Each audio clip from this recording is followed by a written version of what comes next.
In this video, we're going to be taking a look at the Clone Pilot for the Black Series 3 and 3/4 inch line. This was figure number 8 in the black and orange packaging. I think this was another case of a TVC action figure that ended up being canceled and then forward over into the Black Series line. And of course, it was supposed to be the Legacy Collection in between. So the Clone Pilot, pretty basic and straightforward. He's just basically a repack slash retool of the VC45 clone body with a new clone helmet. I think the Clone Pilot's helmet here is basically all new. I will bring out some other Clone Pilots here in a little bit and we'll do a comparison. So this action figure was actually kind of controversial at the time, and that's mainly because of the visor.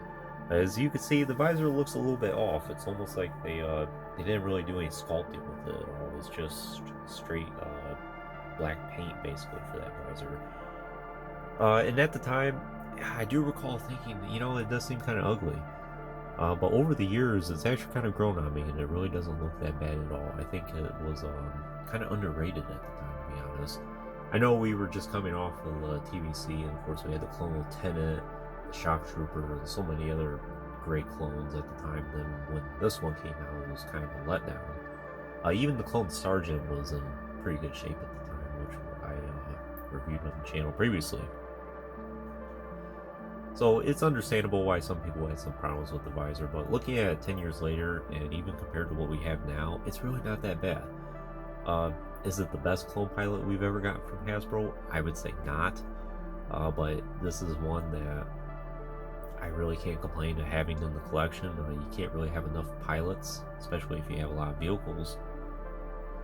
So I actually did not get this back in 2013. He was readily available and he was pretty easy to get a hold of for many years. I actually didn't get this until 2016 or 17, and I actually found him at a local novelty store, and they had a whole bunch of them on the pegs, and it was still only like $9.99, so I went ahead and got one. At the time in 2013, I kind of bought into the visor, like, it looks a little off, and plus, at this point, I did have several pilots, so it was like, it's just not a priority. And then by the time I had somewhat of an interest in him, it was really no longer available at normal retail.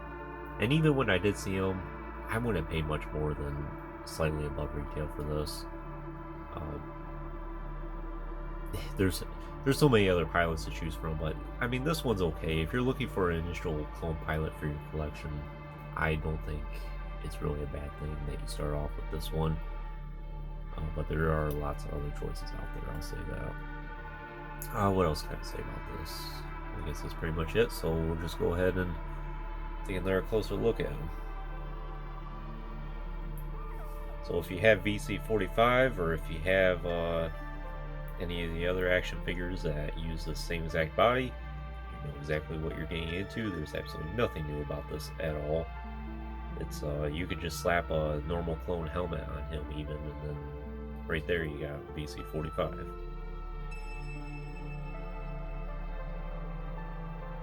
So let me know what you think. Do you like the visor? Do you not like it? Has it kind of grown on you over the years? It's personally how it is for me. And of course, along the mouth there, he doesn't have the lines. It's just straight black. But other than the visor, the rest of the helmet's pretty good. The proportions look right on it. His tubes here, along with his control panel for his breathing apparatus, I suppose. It's nicely sculpted and looks good. It's not attached to the chest at all, but the tubes are permanently attached to the helmet. It does have the yellow there, which is nice, and he has the 2 Republic symbols, which turned out to be crisp paint.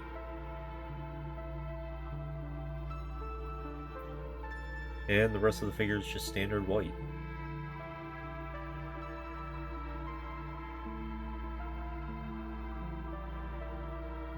As far as the detailing in the control panel there, it's mostly cast in just black. There's a small bit of red there. The sculpt's good, but the paint is kind of basic. Nothing behind it. He does have a removable helmet, and he has that standard clone head that we've seen with so many others before. Thankfully the head did turn out alright.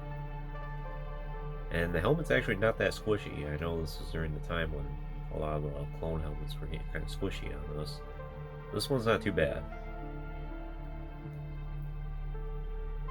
Stay on his head securely.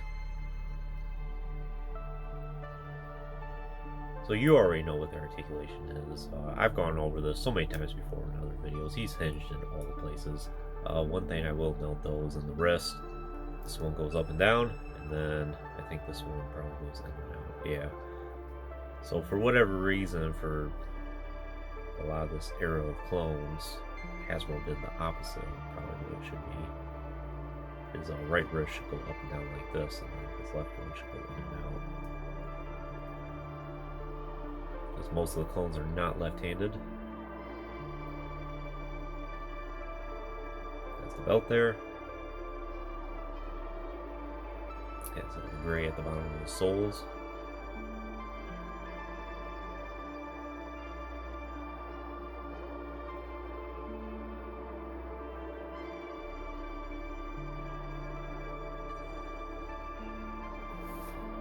But yeah, that's pretty much all I can really say about this. It's probably one of the more boring Clone Trooper action figures out there that you can get, quite frankly. I will bring out another one here that's very similar. This is the one from the Evolutions pack. I think it was the Stormtrooper or Clone Trooper to Stormtrooper pack. As you can see, there are significant differences between the two, but in essence, they're the same thing. And really, I always prefer this one because I just think this is a better clone mold overall. But quite frankly, looking at them side by side, I really can't say one's truly better than the other. They're both clone pilots, I'll say that. It just comes down to your personal preference. Which ones do you want to have in your collection? At some point I will do another Republic gunship video, and I will put this guy in it just to see what he looks like. I am looking at getting a couple more gunships at some point. I would really like to get that Revenge of the Sith one, and I would also like to get the original one, or reacquire the original one. I used to have that one years ago, but I would like to try and track down pretty much all the gunships at some point, except for the TVC one. I don't think that one's really that good, quite frankly, especially for the price. So it's hard to recommend one over the other, so it just comes down to your personal preference. Which clone do you want for your collection?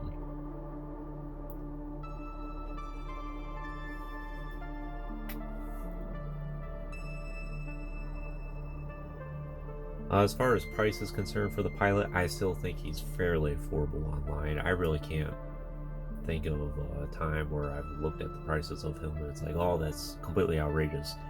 Maybe somewhere in the $10 to $25 range, which I don't know if I would spend $25 for this. If you find it for like $15, I would say, yeah, you're getting a good deal for that. And if you can get multiples for like the equivalent of $15 each, I think you're doing fine with that. He's good enough. He gets the point across. He's good for your Republic gunships, if you have any of those, or even if you have the Republic assault tank or any other Republic era vehicles. I think you'll fit along just fine in all those, and even the ATT and the turbo tank, you'll be fine with that. So he's a pilot. He does his job. He looks like a clone pilot, and I think the visor has kind of grown on me over the years, and I can't really say it's that bad. He's been in my collection for 6+ years now at this point, and I'm glad I have him. But anyways, that concludes this review. I hope you enjoyed it. Stay tuned for plenty more in the future. Always be more to come. If you haven't already, please like the video and subscribe to the channel. I always appreciate all your support. And check out some links in the description if you have not done so already. As always, thanks for watching.